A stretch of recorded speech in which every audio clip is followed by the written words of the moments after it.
Photo అనేది కదులుతలేదు అది glass లో అది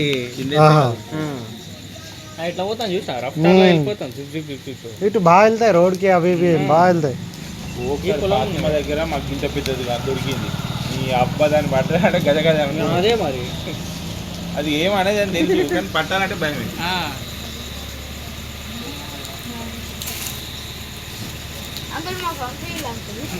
పంపించానా లైట్ వస్తలే ఆఫ్ ఉంది ఫ్లాష్ లైట్. ఏ వన్ ప్లస్ కొత్తదా లేదే పాత కంటిన్యూసా కంటిన్యూస్ లైట్